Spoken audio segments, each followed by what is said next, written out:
ഇന്നിപ്പോൾ ഞാൻ വന്നിട്ടുള്ളത് ഉണക്ക ചെമ്മീൻ ചമ്മന്തി ആയിട്ടാണ്. കുറച്ച് നേരം ഉണക്ക ചെമ്മീൻ ഒന്ന് വെള്ളത്തിട്ട് വയ്ക്കാം. ശേഷം കുറച്ച് തേങ്ങ തിരുമ്മിയെടുക്കാം. ചട്ടി ഒന്ന് ചൂടാക്കിയെടുക്കാം.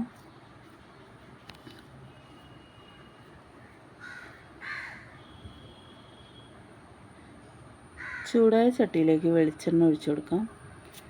ആ കുതിർത്തി വെച്ച ചെമ്മീനൊന്ന് ഊറ്റിയെടുക്കാം.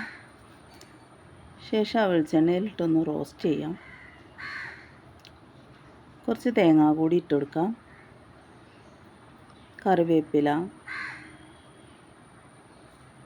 ഇട്ട് കൊടുത്ത് നന്നായിട്ട് വഴറ്റുക. ഉപ്പ് പൊടി ഇട്ട് കൊടുക്കുക. ഒരു പിഞ്ച് മഞ്ഞൾപ്പൊടി ഇട്ട് കൊടുക്കണം. അത് ഞാൻ അതിൽ കാണിച്ചിട്ടില്ലേ. പിന്നെ വേണ്ടത് നമ്മളെ ചില്ലി ഫ്ലേക്സ്, അതും കൂടി ഇട്ട് കൊടുക്കാം. എരിവിനനുസരിച്ച് എടുത്താൽ മതി. എന്നിട്ട് നന്നായിട്ടൊന്ന് റോസ്റ്റ് ചെയ്തെടുക്കാം.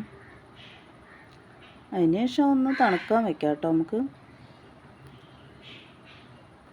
നന്നായി തണുപ്പായതിന് ശേഷം നമുക്ക് ജാറിലേക്ക് ചേർത്ത് കൊടുക്കാം.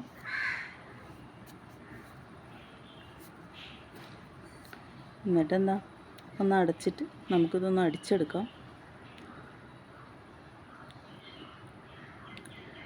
അപ്പം ഞാനിതൊന്ന് അടിച്ചെടുത്തു.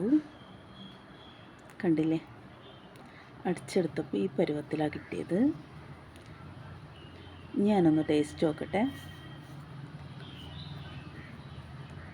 ആഹാ, നല്ല ടേസ്റ്റ് ഉണ്ട് കേട്ടോ. ചെമ്മീൻ ചമ്മന്തി പൊളിയാണേ. എല്ലാവരും ഒന്ന് ട്രൈ ചെയ്ത് നോക്കൂ.